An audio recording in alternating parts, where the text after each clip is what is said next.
इस पर आपका स्वागत है। आपके साथ मैं हूं राकेश पांडे। वक्त हो गया सुपरफास्ट 100 का। अगले 22 मिनट में नजर डालेंगे 100 बड़ी खबरों पर। आपके साथ मैं हूं राजीव। शुरुआत करेंगे पीएम नरेंद्र मोदी के वाराणसी दौरे से।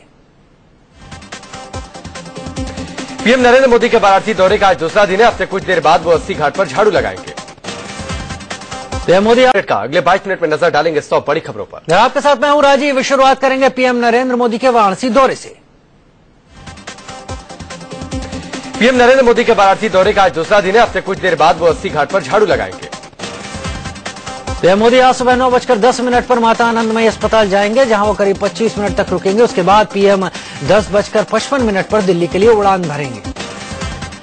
प्रधानमंत्री मोदी को आज ही भेलूपुर में स्वामी विवेकानंद की प्रतिमा का भी अनावरण करना था, लेकिन उनका प्रोग्राम सुरक्षा वजहों से रद्द कर दिया गया। इससे पहले पीएम बनने के बाद कल पहली बार अपने संसदीय क्षेत्र वाराणसी पहुंचे नरेंद्र मोदी ने बीजेपी कार्यकर्ताओं को संबोधित किया। डीएलडब्ल्यू ग्राउंड में पीएम ने कहा, कार्यकर्ताओं की मेहनत से ही बीजेपी को पूर्ण बहुमत मिला है। सम्मेलन में हजारों की तादाद में बीजेपी कार्यकर्ता पहुंचे थे। पीएम मोदी ने अपने संबोधन में कहा कि बीजेपी के जीत का पहला श्रेय जनता को, फिर दूसरा श्रेय बीजेपी कार्यकर्ताओं को जाता है। बीजेपी के बूथ कार्यकर्ताओं को संबोधित करने जब पीएम डीएलडब्ल्यू ग्राउंड पहुंचे तो मोदी के खूब नारे लगे। पीएम मोदी वाराणसी में अपने संसदीय जनसंपर्क कार्यालय भी पहुंचे। पहली बार यहां पहुंचने पर मोदी का जोरदार स्वागत किया गया। अपने संसदीय जनसंपर्क कार्यालय में पीएम नरेंद्र मोदी ने फरियादियों की शिकायतें सुनी। वाराणसी में पीएम मोदी जब अपने संसदीय कार्यालय में थे तो बाहर एक लंगूर ने पुलिस वालों को जमकर परेशान किया। इससे पहले पीएम मोदी ने सांसद आदर्श ग्राम योजना के तहत वाराणसी के जयपुर को गोद लिया। पीएम ने कहा कि जब उन्हें वाराणसी से प्रत्याशी बनाया गया तब पहली बार जयपुर का ही नाम सुना था। जयपुर गांव की प्रधान दुर्गावती देवी जब भाषण दे रही थी तो पीएम मोदी ने उनके लिए माइक ठीक किया। 18वें सार्क सम्मेलन में हिस्सा लेने के लिए पीएम मोदी 25 नवंबर को नेपाल जाने वाले हैं। सूत्रों के मुताबिक प्रधानमंत्री सड़क मार्ग से बस के जरिए काठमांडू जाएंगे। दिल्ली में आज 11 बजे बीजेपी पार्लियामेंट्री बोर्ड की बैठक होगी। खबर है कि पीएम मोदी के पहले कैबिनेट विस्तार के लिए शिवसेना ने अपने 2 सांसदों का नाम भेजने से मना कर दिया है।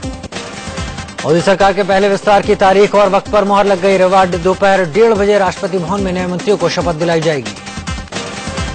जिन्हें मंत्री बनाया जा रहा है उन्हें प्रधानमंत्री कार्यालय की तरफ से फोन आने भी शुरू हो चुके हैं। सूत्रों से खबर है कि शूटर से सांसद बने राज्यवर्धन सिंह राठौर को मंत्री बनाया जा सकता है। उधर गोवा के मुख्यमंत्री मनोहर पर्रिकर आज अपने पद से इस्तीफा देंगे। पर्रिकर ने बताया कि आज दोपहर में विधायक दल की बैठक होगी और बैठक में दिल्ली से आए पर्यवेक्षक भी मौजूद रहेंगे। खबर है कि गोवा के सीएम का पद छोड़ने के बाद मनोहर पर्रिकर को यूपी से राज्यसभा में भेजा जा सकता है। उधर मनोहर पर्रिकर को केंद्र में लाए जाने की खबर के साथ ही गोवा बीजेपी में सीएम पद को लेकर घमासान मच गया है। सीएम पर्रिकर के केंद्र में जाने के बाद मुख्यमंत्री पद के लिए 2 नेता रेस में हैं। बीजेपी नेता बीएस येदियुरप्पा और राजीव प्रताप रूडी को गोवा का सीएम चुनने के लिए पर्यवेक्षक बनाया गया है। यही बात डिप्टी सीएम फ्रांसिस डिसूजा को नागवार गुजरी। उन्होंने इस बात पर विरोध जताया कि उनकी वरिष्ठता को नजरअंदाज किया जा रहा है। उधर महाराष्ट्र की राजनीति में बड़ा उलटफेर होता दिखाई दे रहा है। शिवसेना सुप्रीमो उद्धव ठाकरे ने एनसीपी नेता और महाराष्ट्र के पूर्व डिप्टी सीएम अजित पवार से मुलाकात की है। सूत्रों के हवाले से खबर है कि शिवसेना सुप्रीमो उद्धव ठाकरे और अजित पवार के बीच हुई इस बैठक में कांग्रेस के सहयोग से महाराष्ट्र में सरकार बनाने की संभावनाओं पर बात हुई। दरअसल शिवसेना और बीजेपी के गठबंधन को लेकर अभी भी तस्वीर साफ नहीं है। शिवसेना शर्तों के आधार पर बीजेपी को समर्थन देने की बात कर रही है, लेकिन बीजेपी सशर्त समर्थन के लिए तैयार नहीं। दिल्ली में पीएम मोदी से सीधी टक्कर से बचने के चक्कर में आम आदमी पार्टी अपनी साइट पर ही मोदी की तारीफ कर बैठी। माना जा रहा है कि आप ये मैसेज देना चाहती है कि मोदी तो पीएम बन चुके, वो दिल्ली के सीएम तो बनेंगे नहीं, इसलिए दिल्ली चाहती है कि सीएम अरविंद केजरीवाल बने। जब तक आम आदमी पार्टी अपनी गलती समझ पाती वो सोशल साइट्स पर घिर चुकी थी। आम आदमी पार्टी के संयोजक अरविंद केजरीवाल ने कहा कि वो इस बार भी नई दिल्ली सीट से ही चुनाव लड़ना चाहेंगे। प्रधानमंत्री मोदी के काम की तारीफ पाकिस्तान में भी हो रही है। विपक्ष के नेता इमरान खान ने मोदी की तारीफ की। विदेशी बैंकों में जमा कालाधन वापस लाने की खातिर की जा रही कोशिशों की सराहना करते हुए इमरान खान ने कहा, उनके बारे में आप चाहे जो भी कहें, वो एक भरोसेमंद आदमी है।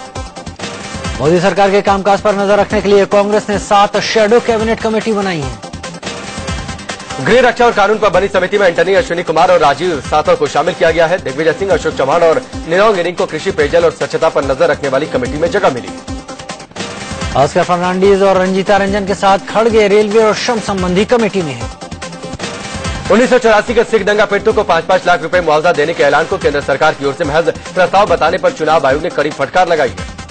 चुनाव आयोग ने सरकार को आड़े हाथ लेते हुए कहा, मीडिया में लगातार मुद्दे पर खबरें आने के बावजूद केंद्र ने इसका खंडन नहीं किया। चुनाव आयोग ने कहा कि इस बात से इनकार नहीं किया जा सकता कि मुआवजे के ऐलान की खबरों से वोटरों को संदेश गया।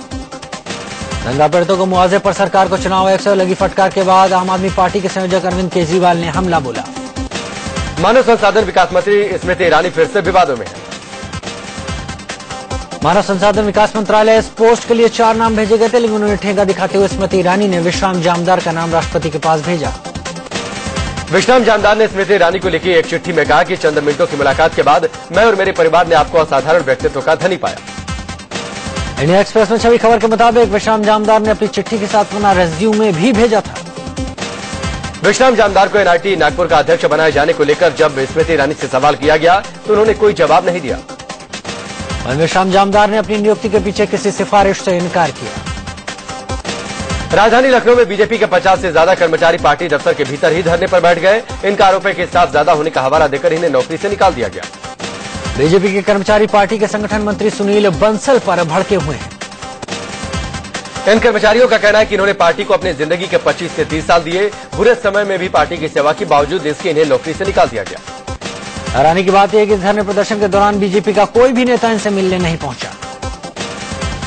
कर्नाटक के बीजेपी नेता के.एस. ईश्वरप्पा ने विवादित बयान दिया। उन्होंने कहा कि सीएम और गृह मंत्री की बेटियों का रेप होता तो कार्रवाई अलग तरीके से होती। के.एस. ईश्वरप्पा ने बेंगलुरु और राज्य में लगातार हो रही रेप की घटनाओं को लेकर यह बयान दिया। बीजेपी नेता ईश्वरप्पा के बयान पर कांग्रेस बौखला गई है। अगले सरकार के माध्यमिक शिक्षा राज्य मंत्री ने एक स्कूल का दौरा करते हुए ऐसी बात कह दी जिससे शिक्षा का मंदिर शर्मसार हो गया। यूपी के रायबरेली में समाजवादी पार्टी के विधायक रामलाल अकेला के बेटे विक्रांत अकेला पर रंगदारी मांगने का मामला दर्ज हुआ है। जयपुर में बीजेपी कार्यकर्ता सम्मेलन के दौरान कई लोग अपनी जेबें कटवा बैठे। लखनऊ में कांग्रेस नेता पीएल पुनिया ने राज्यसभा के लिए नामांकन दाखिल किया। अपने 60वें जन्मदिन पर अभिनेता कमल हासन भी पीएम मोदी के मिशन क्लीन इंडिया से जुड़ गए। अभिनेत्री और मथुरा से बीजेपी सांसद हेमा मालिनी ने पीएम मोदी के मिशन क्लीन इंडिया को आगे बढ़ाया। बीजेपी सांसद हेमा मालिनी के साथ वृंदावन नगर पालिका के चेयरमैन ने भी सड़कों पर झाड़ू लगाई।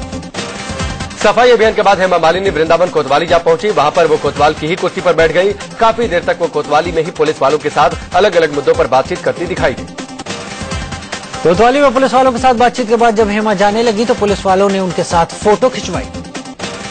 दिल्ली में मशहूर पत्रकार राजदीप सरदेसाई की किताब 2014 the election that changed the India का विमोचन हुआ। राष्ट्रीय महिला आयोग देह व्यापार को कानूनी बनाने की सिफारिश कर सकता है।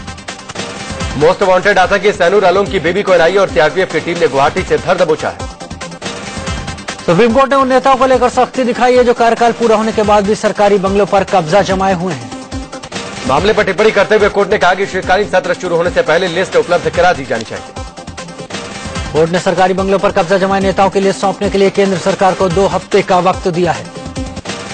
जम्मू कश्मीर में चुनाव टाले जाने चाहिए या नहीं, इस पर सुप्रीम कोर्ट सोमवार को सुनवाई करेगा। जम्मू कश्मीर में बाढ़ के बाद हालात को लेकर सुप्रीम कोर्ट ने राज्य सरकार पर नाराजगी जताई है। सुप्रीम कोर्ट ने कश्मीर में लोगों के पुनर्वास को लेकर भी चिंता जाहिर की है। सुप्रीम कोर्ट ने कश्मीर में पुनर्वास के लिए राज्य सरकार की 44,000 करोड़ की मांग पर केंद्र से विचार करने को कहा।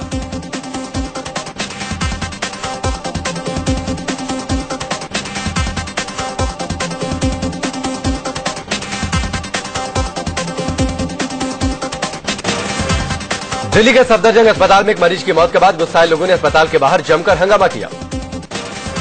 दरअसल हरिओम नाम के शख्स का धौलपुरा के पास एक्सीडेंट हो गया था। हादसे के बाद उसे अस्पताल में भर्ती करवाया गया। परिजनों ने लापरवाही का आरोप लगाया। दिल्ली के रोहिणी इलाके में बने एक मॉल में रात 3 बजे अचानक आग लग गई। आग की लपटें उठती देख आसपास मौजूद लोगों में अफरा तफरी मच गई। आधी रात के बाद लगी आग की खबर मिलते ही मौके पर दमकल की 6 गाड़ियां पहुंच गईं। कानपुर के कल्याणपुर में 2 ट्रकों की आमने सामने जबरदस्त भिड़ंत हो गई। गोबा गार्डन रेलवे क्रॉसिंग के पास ये पूरा हादसा हुआ। रेलवे क्रॉसिंग के पास यह हादसा रात करीब 9 बजे हुआ। हादसे की खबर लगते ही लोग मौके पर जमा हो गए। यूपी के रायबरेली में गंगा में नाव पलटने से लगभग 1.5 दर्जन बच्चे लापता हो गए, जिनमें से 5 बच्चों की मौत हो गई है। यह हादसा सेरनी थाना क्षेत्र में रालपुर गंगा घाट पर हुआ। बच्चे गंगा स्नान के बाद नाव से घूमने गए थे। लखनऊ के बाजार खाला में केमिकल गोदाम के अंदर अचानक धमाका हो गया। ऐशबाग इलाके में हुए धमाके के बाद अफरा तफरी मच गई। पश्चिम बंगाल के बारासत कॉलेज में तृणमूल कांग्रेस स्टूडेंट यूनियन और एबीवीपी के छात्र आपस में भिड़ गए। देहरादून के मालसी इलाके में आदमखोर तेंदुए की दहशत फैल गई है। इसकी वजह वो वीडियो जो इंडिया न्यूज के हाथ लगा है। दरअसल इस वीडियो में बाघ एक कुत्ते का शिकार करता नजर आ रहा है। ये वीडियो एक होटल के सीसीटीवी में कैद हुआ। यूपी के गाजियाबाद में अस्पताल के 7वें फ्लोर से गिरकर एक महिला की संदिग्ध स्थिति में मौत हो गई। यूपी के फिरोजाबाद में एक भाई ने अपनी बहन के प्रेमी के टुकड़े टुकड़े कर लाश को जमीन में दफन कर दिया। दिल्ली के द्वारका इलाके में एक ड्राइवर का शव मिलने से सनसनी फैल गई। पुलिस के मुताबिक शख्स को गला घोटकर मौत के घाट उतारा गया है। दिल्ली के कीर्तिनगर इलाके में पुलिस ने ऐसे गिरोह का पर्दाफाश किया जिसके अपराधी सुनसान रास्ते में लोगों के गले की नस दबाकर उन्हें बेहोश कर देते और फिर लूट लेते। पुलिस ने गिरोह के 3 साथियों को गिरफ्तार किया है। इनके पास से ज्वेलरी और दर्जनों मोबाइल भी बरामद किए।